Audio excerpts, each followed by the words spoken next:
in terms of my aha moment, I think it was definitely in a way in 2011. I told you when I was going through life, I realized I am literally a hamster in a hamster wheel, where I would have new problems, but it's the same old pattern each time.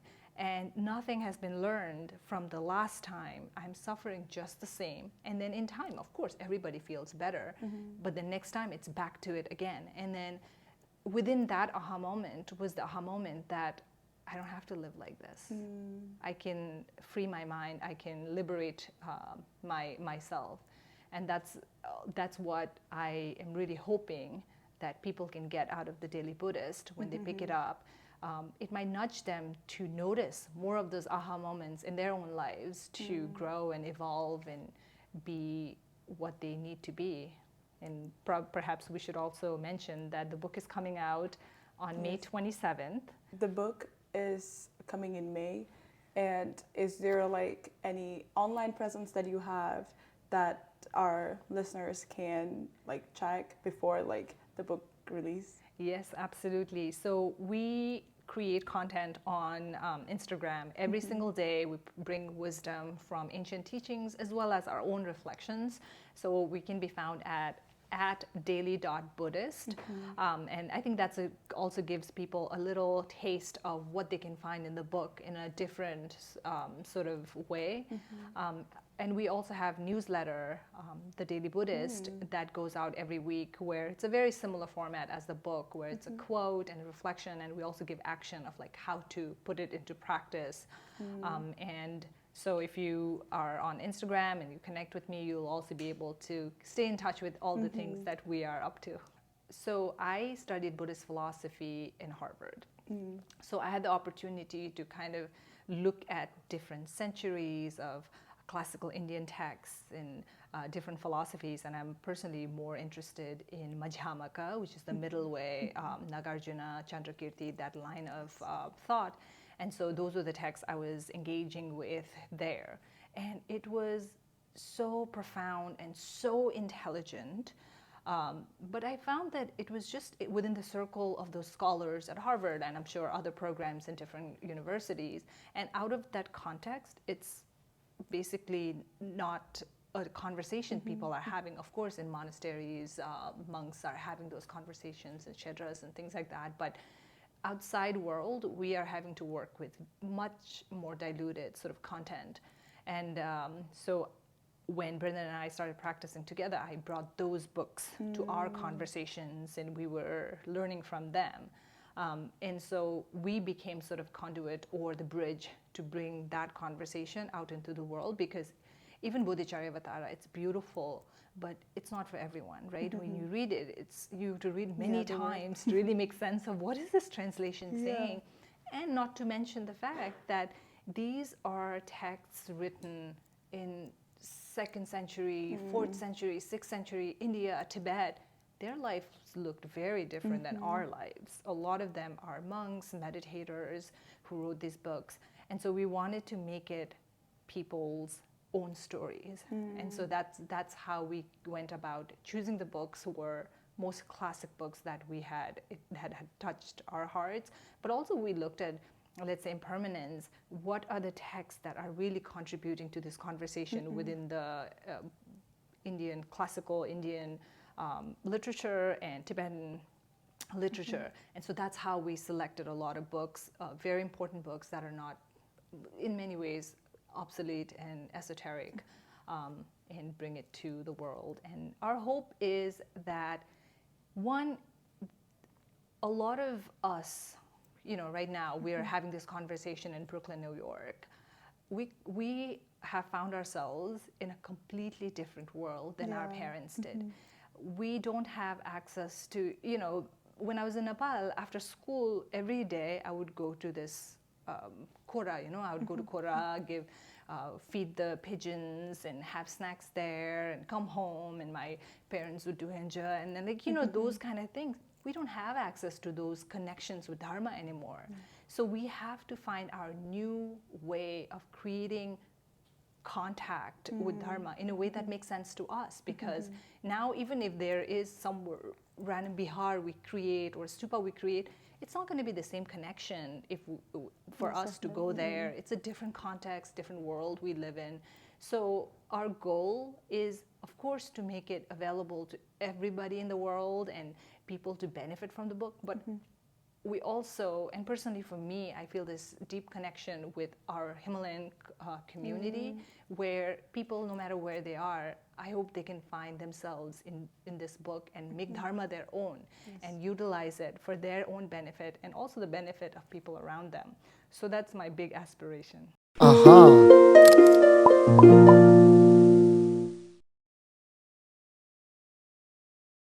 Ready? Yes. Mic working? It's so nice out. Is it like 28 today? 25, 28? I think I don't go. I go by like Fahrenheit. I'm still like cannot go by Fahrenheit. Sometimes like when I first came here, I felt that Fahrenheit just didn't make sense because I feel like Celsius just makes sense because like minus means it's cold, like it's freezing, and 0 means like it's the freezing point. But I think I have to like get used to Fahrenheit because my friends are like, oh my god, it's 70 outside, let's go. I'm like, Is that warm? 70, yeah, what's 70 Fahrenheit to Celsius? And then I'm like, okay, so that's supposed to be warm. Yeah. But you have such a good view, isn't it? I think like when the warmer days are here, when you open, I don't think you have to go out. Yeah, it's so pretty nice. nice. I think during summer it's going to be really warm here. Like what do you call it? Like nursery, or what do you call it? The plant house, like warm house. But during winter it's nice. We don't have to use heat at all. That must be really nice. How has your morning been like? Today, Yeah. I see so many like viral like videos of how like when you growing up as parents is knowing that end of the morning, like 12 p.m. is not just like start of the afternoon. It's like a whole day, has passed. So it's kind of like that, but it's been really good. Did you like do any practice in the morning, or do you have like a morning ritual that you like try to follow?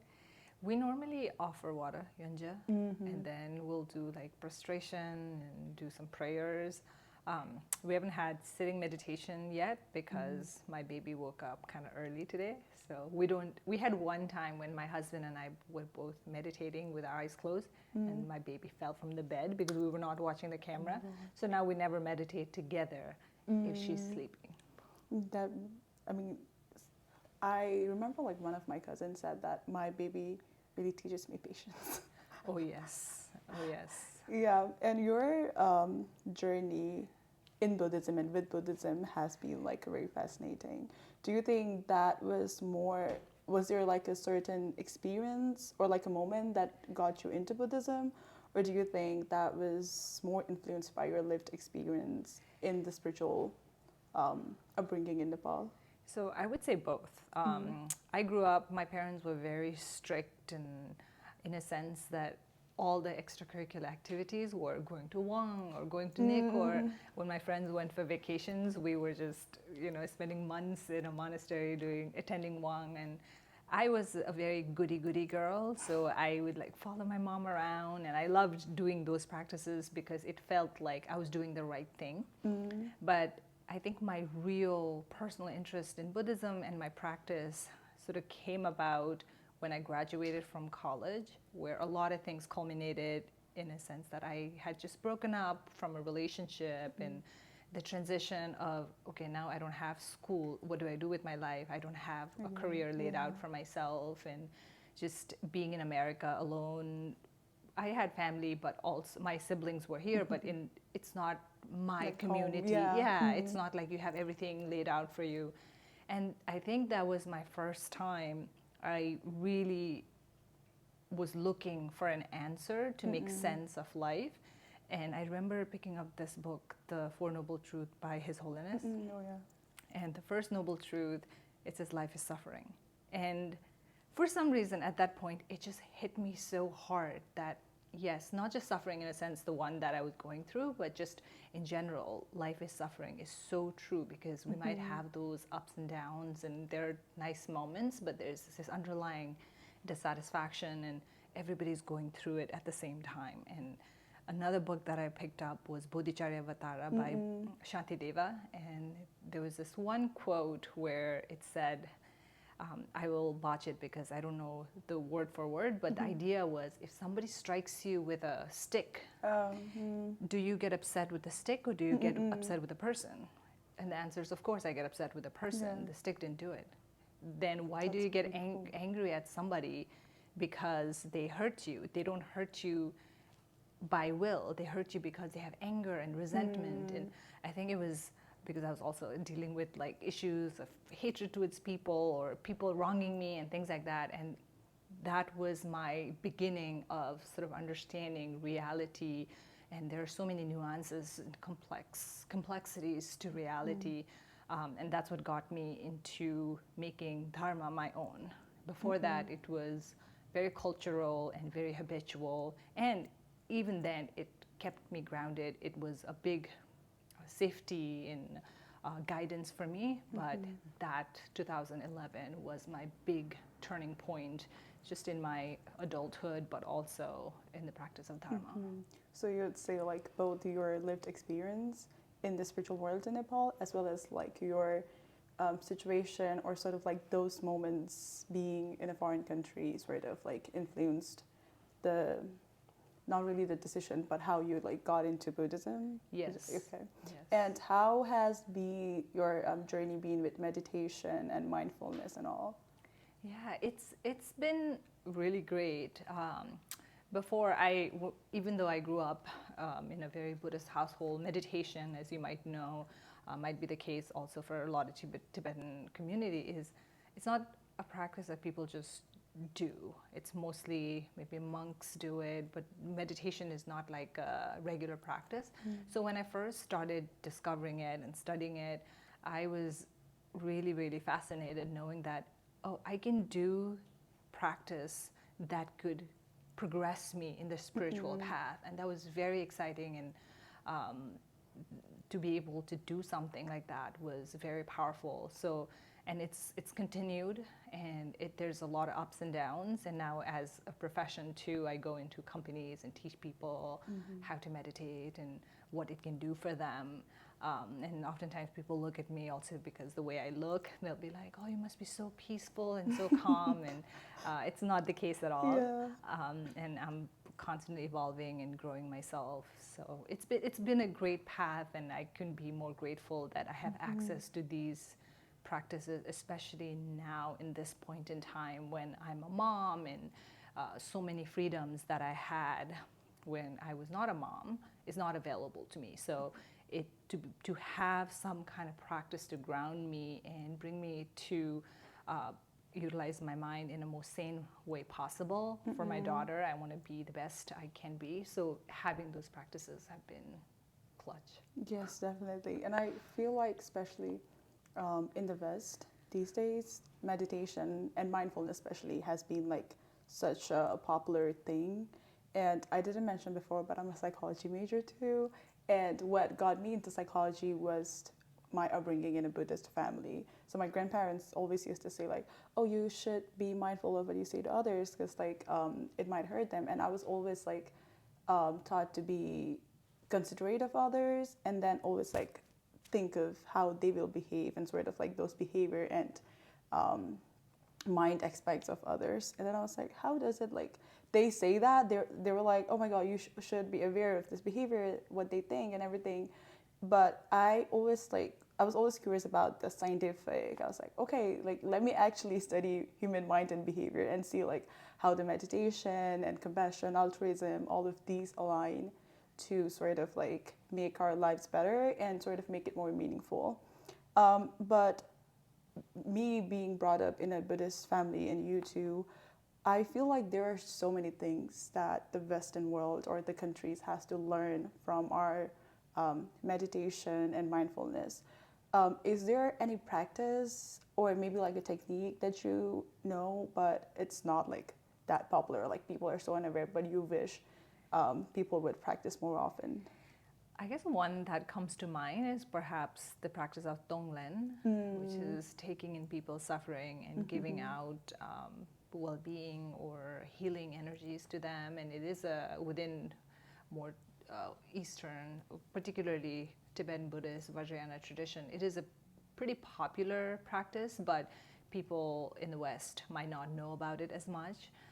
But it is a very powerful practice, even though it might feel counterintuitive because we all want healing for ourselves. Yes. So why would we take on suffering? But there's so much immense benefit. In fact, there have been research done on people who are unwell and sick, and they've practiced Tonglen, and it has physically healed them. And not to mention the sort of psychological, psychic healing that happens from giving healing to others. So that's one practice I would say, because breathing meditation, these are so powerful, but at the same time, I think it is more accessible in the West at this point. Yes, I definitely feel that too, because I feel like the meditation and mindfulness here are usually like the ones you see on YouTube, or like these days there are like so many apps, and then they practice more like guided meditations and stuff. But we were taught more of like you just like do it on your own, and you like read somewhere, and then sort of like practice that here. And I feel like there are so many more practices to for the Western world to have the full potential of what the Buddhist meditation or the philosophy holds. You bring so many valuable insights. Do you think how has like these insights or your experiences shaped your career? Did you always wanted to do psychology and like do something with Buddhist philosophy? Like how did that evolve? Yeah, the answer is no. I did not see myself talking about mindfulness, teaching meditation. It felt very private. It felt something that was my own, that was not something that I felt in many ways comfortable, but more importantly, I didn't feel qualified to go out into the world and teach. And so I never thought I would do this, even though I was studying that as a psychology major in undergrad, and then later when I studied graduate school, I also studied Buddhist philosophy from a more philosophical, comparative study sort of thing. I think it was two big things that happened for me that made me feel, one, okay, I'm qualified to do this, and two, I must do this. And they were, one, my husband, who was my then boyfriend, said, this is very beneficial. You should be bringing it out to the world. You have the qualification, you have the intention, you should totally teach people these things. And on a personal level, I was definitely sharing it with all my friends and anyone who would listen to me. I would share it, but it's on a professional level, I didn't do it. But another big key factor was I was part of a scientific lab where they were studying psychology, and not psychology, they were studying mindfulness, and it was a very interesting experience for me because the professors had no experience with mindfulness or meditation. They had just read about it in an article or two and found it interesting and decided to start an entire lab. And as I started working with them, I realized so much of what they were doing was so off and not accurate. And what occurred to me was, if people like these are out there bringing the message of meditation and mindfulness, I need to be out there bringing more accurate information that is connected to the dharma, connected to the lineage. So it became this sense of urgency that I need to put the authentic work out there, and also the fact that if they're qualified, I'm definitely qualified. If not more. Yeah, those two things culminated into me bringing these topics into the world. And COVID had a huge impact too, because everybody was struggling. There was so much chaos. Coming from Nepal as somebody who, there's more, in many ways, suffering and real life experiences are in your face, more so in countries like Nepal than it is in the West, right? Yes. People have a level of certainty. And I'd also gone through the experience of the earthquake in Nepal. So I had experienced some things in my life, or death of family members. And at a young age, I had experienced uncertainty and suffering. But in the West, for so many people, COVID was their first experience of uncertainty and the world sort of falling apart. And so there was so much need for meditation and mindfulness in that time. So all of them culminating together, and I got the opportunity to speak to one company, and it just basically took on and had a life of its own. And here I am many years later. Yeah, it was so interesting how you talked about like the West was like the COVID was the first time of a time of uncertainty, because I've been through the Nepal earthquake too, and it just didn't like hit me in the way that you just described, that we have been through like certain uncertainties, but the West. So I definitely felt like it was sort of not really chaotic, but for us it was, we were like sort of prepared, and we were like, oh, like we've been through like some similar, if not like very same, but just similar experiences. So you recently wrote a new book.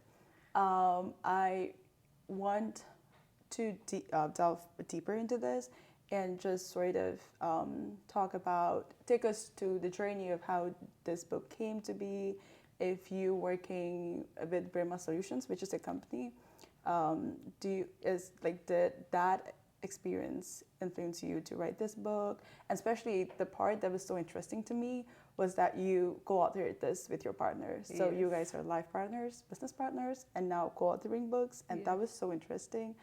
And especially as you take us to the journey of how this book came to be, we would also love how it was working, especially with your partner.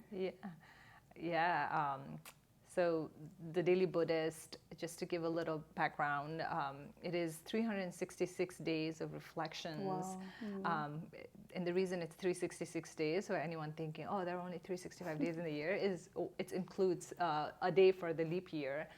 But the book really was a sort of culmination of our practice and our personal lives. One of the things we were finding, both in my work with our clients, but also in our own personal life, is there's so much happening in life at all times. And so bringing the grounded practice of dharma on a day-to-day basis is not as easy as it might seem. It's not just about taking that 5-10 minutes, but how do we align our entire day, all of our actions, all of our speech, all of our thoughts to living a life that is more aligned with the dharma, right? So that was something that was important to us. And one of the sort of trick that my husband Brendan and I came up with was we would work on one concept each day. So let's say, for instance, we said today everything we do has to revolve around impermanence. Then what we would do is, if we are having, let's say, an argument, we would think, how would thinking about impermanence in a very genuine way help us in this situation? Or how would we us feeling a little stress about, let's say, a deal falling through, that experience can be helped with the practice of impermanence. And we found that it helps. It helps to know life is so short, why would I stress over a deal falling apart? Or the fact that last week we were celebrating another deal coming through, and now one falls apart. Tomorrow is another day. So many of our day-to-day afflictions and sufferings were helped by these principles of thinking about one idea and making it about that. And even in our meditation, we would reflect on impermanence, how the bell starts, and before we even know it, that moment has passed. The 5 minutes of meditation is gone for good. It will never come back. So those kind of things we were doing in our personal practice. So we wanted to bring that sort of idea out into the world. So that was one thing that we had in mind. Okay, Buddhism, Buddhist text, but also we wanted to put out a work where it was not about just people sitting down and reading for hours. We wanted people to just take something and go out into the world and experience it. Because I had mentioned earlier, Shantideva's Bodhicharyavatara had a huge impact on my own sort of journey. And so that idea of prose, short verses helping me was on my mind. So we thought, okay, we want to do something like that. And so that's where the format of short entries every day came through. But then the book is also a journey. It's 366 days divided into 12 months, and each month goes into different topics. So we start theme 1 with reflection on life and death. which is impermanence, interdependence, and nature of mind. And then the second part is looking inwards, where we look at our thoughts, the way we tame our negative emotions, how do we stay diligent in the path because it's long. And then theme 3 is all about extending outward. How does all of these understanding of our mind lead to compassion for others? Then we go finally into practice, where it's all about, okay, what do we do on a day-to-day basis in order to live virtuously and in alignment with dharma? And this is very reminiscent of the way Buddhist practice, especially if you look at, let's say, Ngundra practice.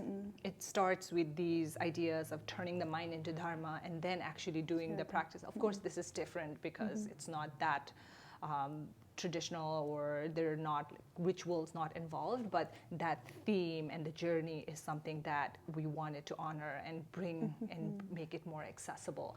So those are the few things that sort of led to the format and content of the book. In terms of actually doing the work, it ended up being more challenging than we would have liked, because just when we'd been working on the book for a while, before we even had a book deal, before it was a real thing, because it was so important to us. We would sit on weekends and work on the book and then start our day. So we'd worked on it for a while. And we even, for our honeymoon, we were in Europe, and we wanted to go into coffee shops and work on the book. So it was a lot of fun. But it was around March of 2023 that we got the book with HarperCollins just when we discovered that I was pregnant with my baby. And I had a very difficult pregnancy. I was nauseous for 9 months. So it made it very challenging, and Brendan had to carry a lot of load during that time. Luckily, second trimester was a little bit better, so I was in and out of being available. And then we had our baby, and the deadline was, my baby was born December, and the deadline was May of the following year. So it was a lot of work, and then we extended our deadline, and so we've been working on it during the most challenging time of our lives. But what's so interesting is, in many ways, if we didn't have the book to work on, life was just too chaotic for us to keep the practice top of mind. But because we were working on the book, it was a constant reminder. Think about death. Think about compassion. Think about generosity. And that really did keep us sort of afloat and helped us keep perspective through my healing journey and taking care of a baby. So it was interesting in that sense. But there's a lot of the actual sitting down and writing process was a lot of quotes in the beginning was found by me, because I have the background. I studied these texts in grad school and things like that. And then once we got acquainted with the texts, even Brendan could draw quotes from them. But then in terms of the commentary, we would sit down, we would take our own quotes that resonate with us, and we would come up with an angle. And these angles are coming from our own reflections. So one example would be, there was a time when I was in college, actually. I had gone to bed, and then I woke up, and I heard that there was a huge tsunami in Tohoku, Japan. And I remember that incident, that news really hitting me and having this very strong sense of reflection that, wow, I went to bed thinking, tomorrow I'll do this and that. I might have laid out my clothes and so many things. We think, okay, I'll do this assignment tomorrow. And, we go to bed with a sense of almost delusion or confidence that we will wake up tomorrow. And I woke up that morning, but a lot of people in Japan who may have had the same kind of thought process that tomorrow I'll wake up, they didn't wake up the next day. And everybody's life is that vulnerable. So that was something that had sort of stuck with me. So it came into the Daily Buddhist has that commentary on impermanence, and that's the angle we bring. So both with Brendan and I, as we go through life, through our practices, we are reflecting on things in a particular way. And so the angles and the storyline and commentaries come from that. And the reason we wanted to do that is because just saying life is impermanent is somehow not adequate. We all know it. We just need so many reminders, so many angles and reflections. You know, you moisturize your skin, you go out into the world, and you see, look down, your skin has patches of dryness. That is impermanence in action. Wow. Or you buy these amazing jeans and you walk around, and you know, a few months later you have this dent on your knee. You don't like it, but that is impermanence, and we can deny it, but we can also use those moments as a way to really internalize, yes, life is impermanent. And same goes, I'm very focusing on impermanence right now, but same goes with compassion, same goes with generosity. So many different angles in life, you can take those examples to really enlighten your mind and really connect with dharma in that sense. So that was the process, and that's the culmination of that was Daily Buddhist. Wow, that was like it has been such a journey for you and Brendan. I really love how you said that this book is a journey, because I read a lot of book too, but sometimes I just want to like just get it done. At a certain point, it's just like, okay, I have to finish this book. And then I try to like do it as fast as I can. And then after a month or two, I'm like, okay, I did read that book, but what was it about? And I really love how this is like you do it for the whole year, so that you sort of totally embrace everything that the book has to offer. And you also mentioned it has 366. You consider the leap year too. But 366 codes and practices is a lot. Is there any specific practice or like a code that you go back to often, or that you practice during your challenging time? There's one.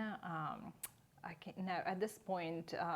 I know the quote, but I'm gonna paraphrase it. But it's about being like a log, and it's from Bodhicharyavatara. It says, when strong emotions take hold of you, be a log.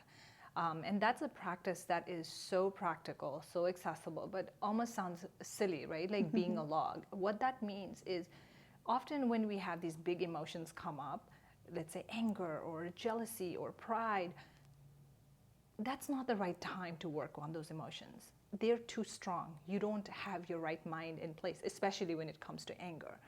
So in that moment, the instruction is be a log. Don't say anything. Don't do anything.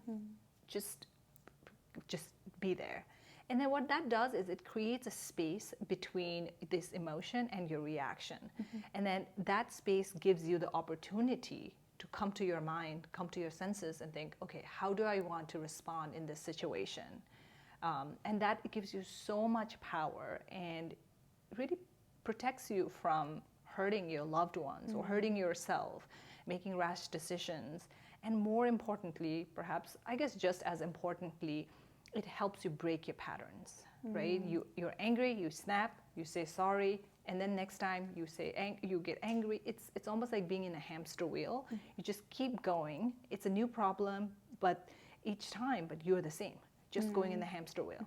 So breaking the pattern. So I love that one from Bodhicharyavatara, and the reflection we have there is pretty fun too. That's so beautiful.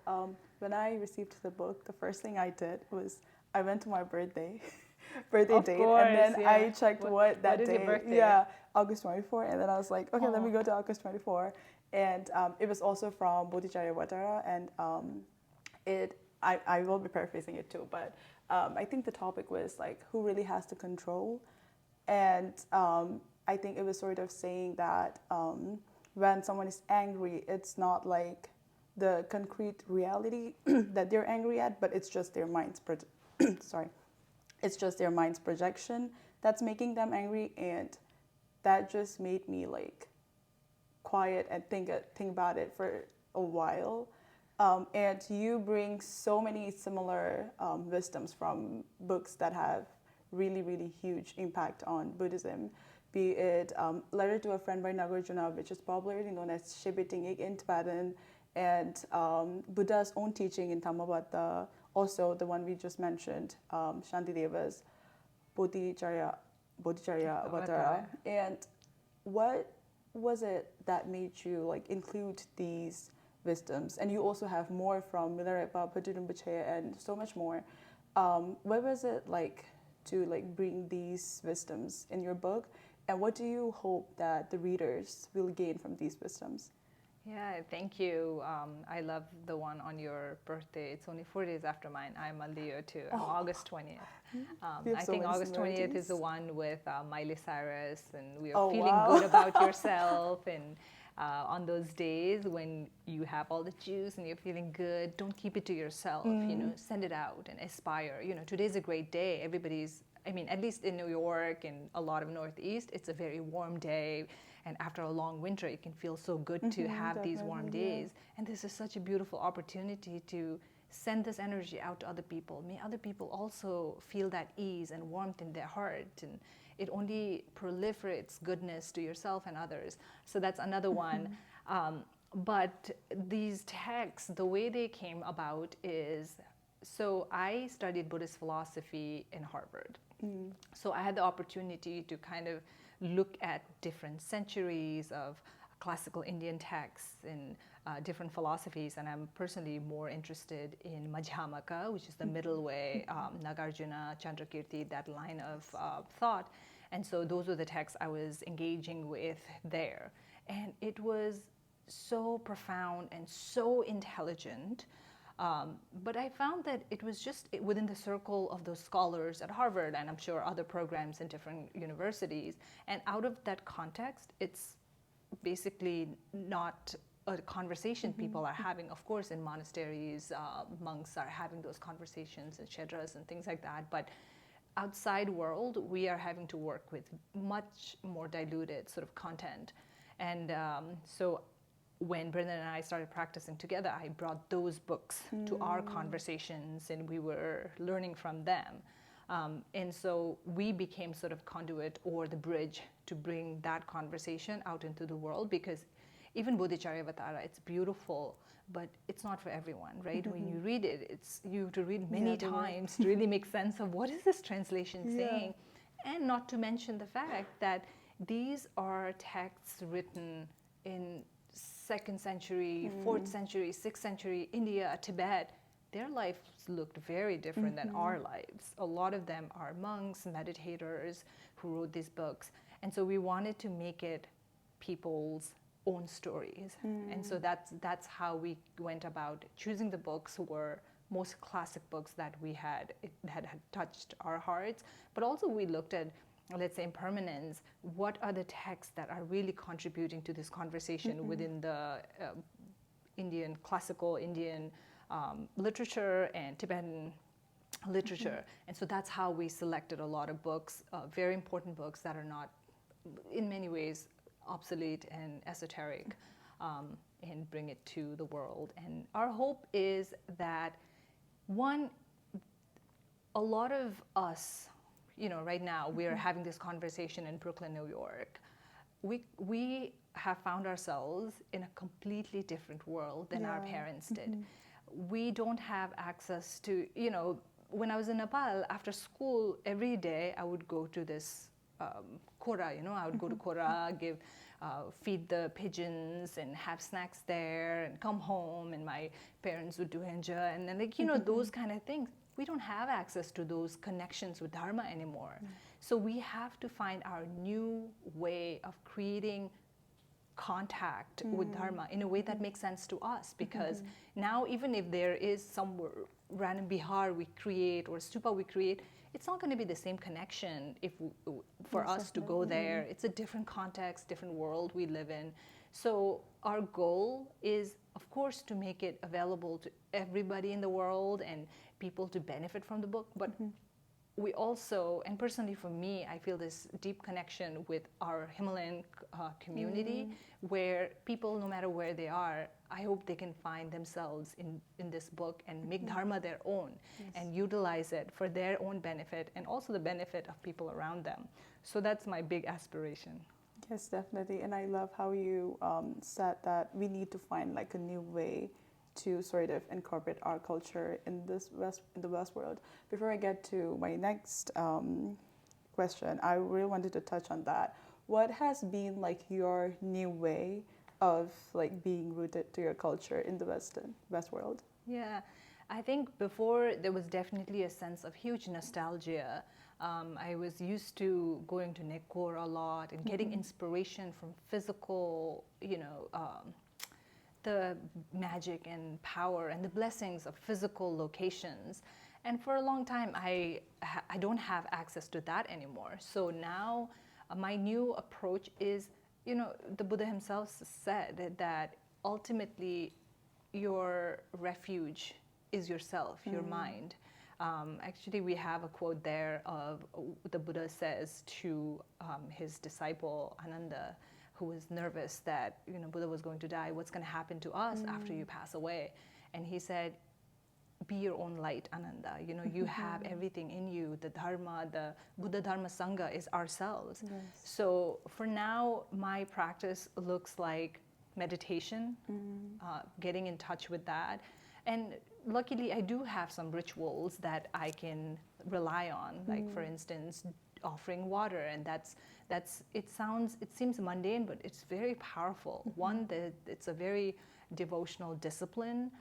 It's a practice of generosity that doesn't take anything, so you don't have to feel this tightness when you offer water because there's abundance of water. You can also practice as you clean the bowls, there's a power to clean your own mind. So I do a lot of Vajrasattva practice when I do that. And just over the course of your day, how do I, one, either not impact others in a negative way, because sometimes, I don't have enough sleep. I can go into the elevator and immediately see someone. I can brighten their day. The way, actually, I learn from my daughter a lot these days. She'll go in and she'll say, "Hi," and immediately people's days light up. I have the capacity to do that. But I also have the capacity to do the opposite, right? Like be snobbish, not respond to people, or just have that face or that energy.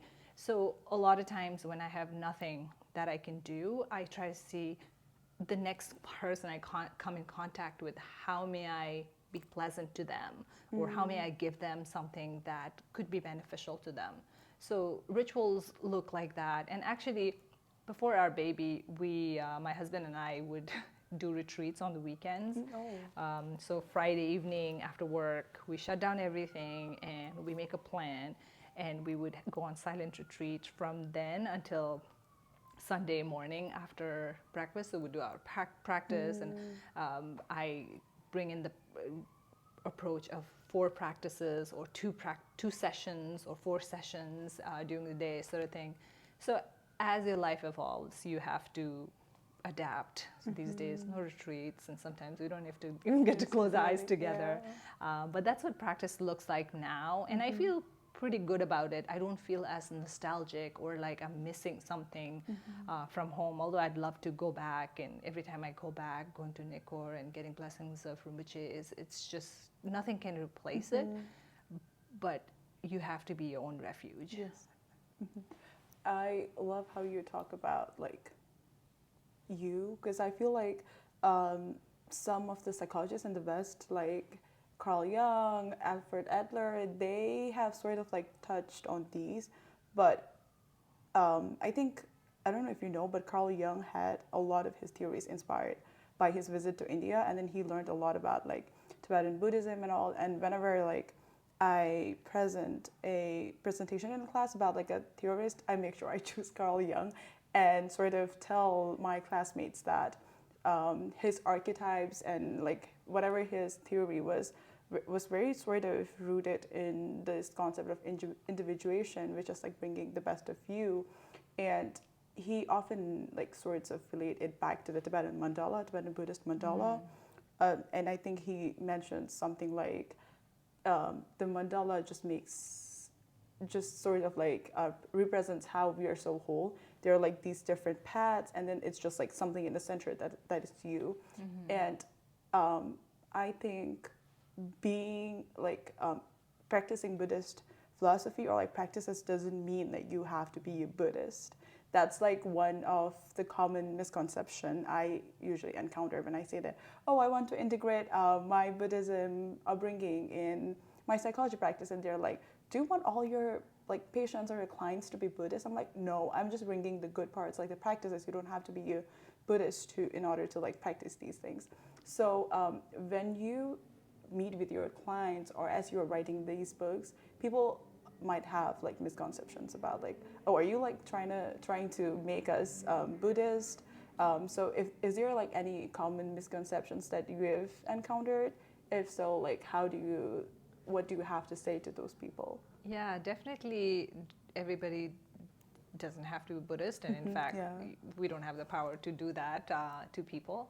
And His Holiness is very famous for saying that people should stick to their own religions because it creates a lot of confusion.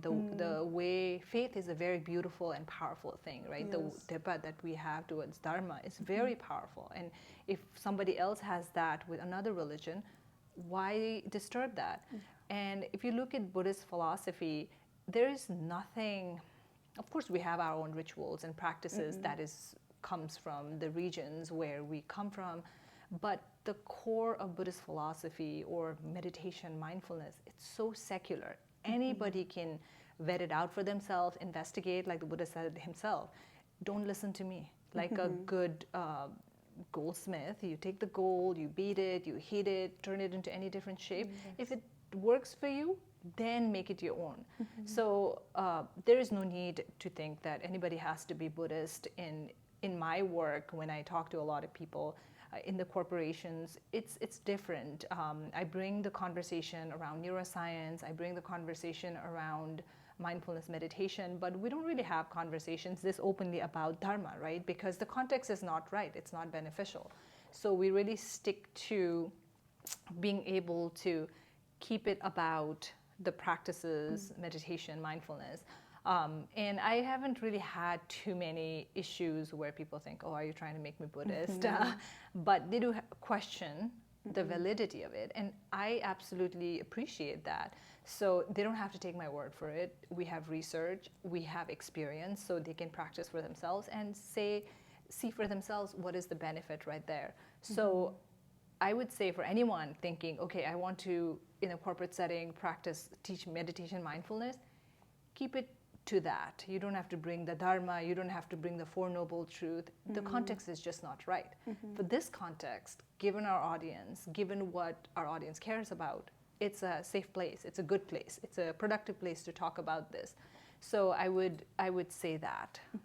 Yes, you briefly mentioned Four Noble Truths, and I noticed in just like the intro of your book, you introduce sort of like suffering and Four Noble Truths to the readers. In what ways do you think the Four Noble Truths has to teach about grief and anger? Yeah, Four Noble Truth is really, in many ways, you can think about it as all-inclusive truth, right? When you look at the first noble truth, the truth of suffering, and it doesn't have to be sad or depressing that everything is suffering. This is a very subtle sort of suffering. Sometimes, of course, there's suffering, but other times suffering is change and suffering conditionality. And the second noble truth is about interdependence and everything, the fact that everything has a cause and effect. And so when, let's say, somebody's going through grief or anger, sometimes we might feel stuck, right? One, I'm the only one. So you look at life is suffering, all of a sudden it liberates you to know, I'm not the only one. People are going through anger, people are going through grief, especially big, strong sense of pain. That alone comforts you. Second, when you look at second noble truth and think, okay, there's a cause of my suffering, then you can explore, okay, I have this grief. It might seem like because I lost my loved one, it's so unbearable, I'm feeling this grief. But if you see, okay, there's a reason behind it. I'm expecting my loved one to live forever, and there's a level of lack of acceptance of truth that we can sort of start peeling the layers of onion, and you feel a sense of relief. Okay, there's some sense of my participation. Things are not just happening to me. I'm not a rock that's just people are kicking. And then you come to third noble truth, which is there is a way out. That's the beauty of there being a cause of suffering. If there's a cause of suffering, then you can eliminate the cause. And then the fourth is a beautiful thing, is there's a path out. So then you can actually go through those practices, especially in those moments of suffering. It's such a productive time. And Even in the context of dharma, they always say, if you're in the heaven realm, things are so good that who wants to practice dharma? Who wants to think about compassion? Things are just too good. But then when we are in hell realm, it's just so painful that you can't move, you can't mobilize. But earth is a good place because we have good things happening, but every now and then life sobers us. So there's a level of resilience that we can practice dharma. So exploring Four Noble Truths can literally get us through suffering in a very tangible way. One could be going through a breakup, or the fact that everybody has a job after graduating from college and I don't, or why is everybody having nicer things on social media? Literally, you could take your situation, explore the Four Noble Truths, and you can find relief there. And that's the beauty and gift of the Dharma for all of us. Yes, definitely. I love how you talked about interdependence, and then we sort of touched on impermanence. Whenever my friends or someone tells me like, okay, just tell me about Buddhism, or like, what do you have to offer in like a sentence? And then I'm like, two eyes, impermanence and interdependence. Everything is impermanent and we're all like connected to each other. So how was your interdependence with Brendan throughout the book? Especially like you teach all these practices to different clients. How has it been like practicing on your own? Do you find it challenging sometimes, or does it become more natural with time? That's such a great question, especially in line with interdependence. Sometimes we can trick ourselves into thinking that we're so brilliant and we're so disciplined, but so many causes and conditions come together to make you who you are. People might only see the tip of the iceberg, right? So when it comes to interdependence, I think of, I was a sincere Dharma practitioner, but who knows if I had found a partner who was very big personality but not interested in the Dharma, who knows, my connection with Dharma would weaken over time, right? But because he was so open-minded and he was so curious about understanding his mind and practicing compassion, and even though he comes from such a different background, in many ways his connection with compassion was stronger than mine, and that rubbed off on me. And we talk about it from the perspective of sangha or community, where if you are around poisonous people, you lose contact with what's essential. And if you are around people who can bring your humanity out, you can be a better person. So in terms of my practice, it has definitely helped, but it has also helped in a way that there are more ups and downs in a relationship than when you're on your own. I can maintain my peace when I'm on my own, but your partner does something and it's so annoying that you have to deal with that anger in that moment, and that he becomes your patience friend, but also your sangha member and your dharma practicing friend.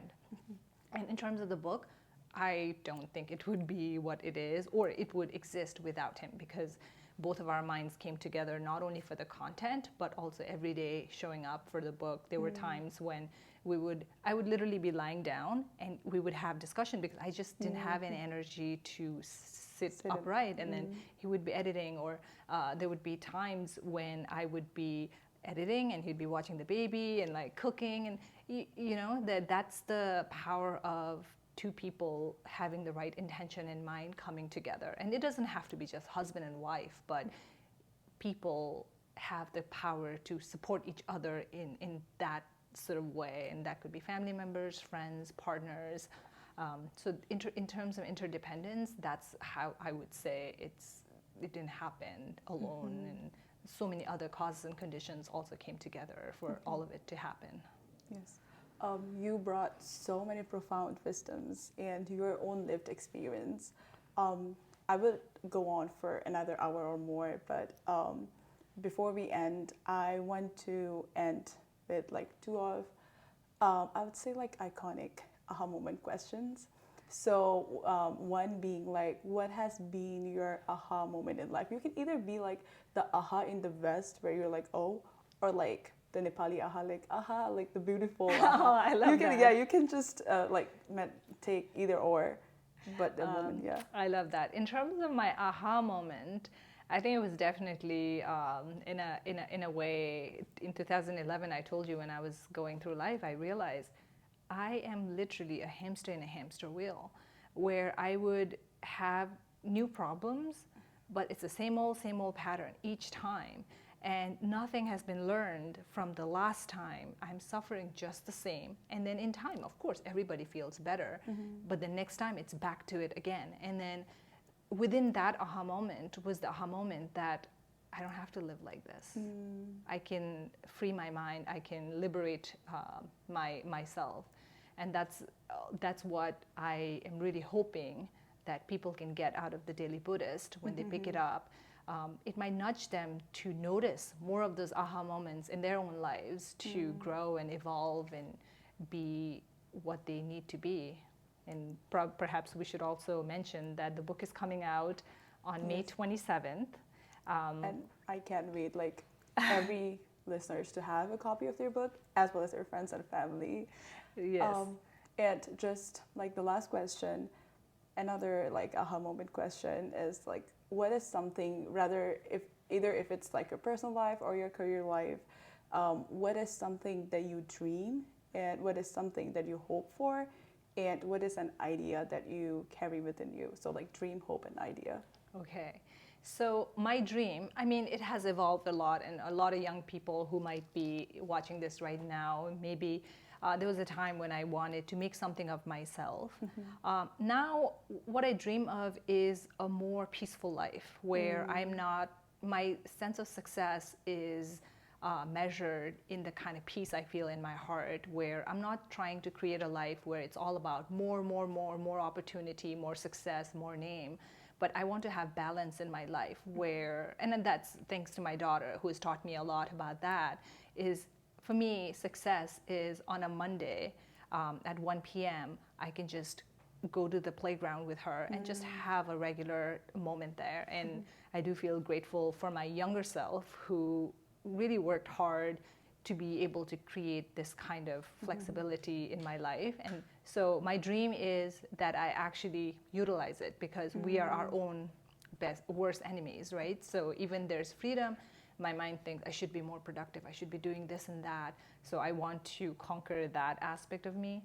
My hope is that people find ways to help themselves, heal their ups and downs, because that's when humanity gets better. When we work on ourselves and when we give ourselves the tools that we need to feel better, we become better people, because then we want to share. That's the cool thing, is when we work on ourselves, we can't help. It's just natural to extend out in compassion. So my hope is perhaps the Daily Buddhist can be that conduit and that resource. And my plan is to make that happen by putting in the right effort now, having the right kind of conversation, being in front of the right type of people, so that the work we've put into the book or the work that we put into our own practice gets the best shot of getting in front of the right eyes and right ears. Yes, definitely. The book is coming in May, and is there like any online presence that you have that our listeners can like check before like the book release? Yes, absolutely. So we create content on Instagram every single day. We bring wisdom from ancient teachings as well as our own reflections. So we can be found at daily.buddhist. And I think that's also gives people a little taste of what they can find in the book in a different sort of way. And we also have newsletter, the Daily Buddhist, that goes out every week, where it's a very similar format as the book, where it's a quote and a reflection, and we also give action of like how to put it into practice. And so if you are on Instagram and you connect with me, you'll also be able to stay in touch with all the things that we are up to. That's so beautiful. Thank you so much for being such a wonderful guest on our podcast.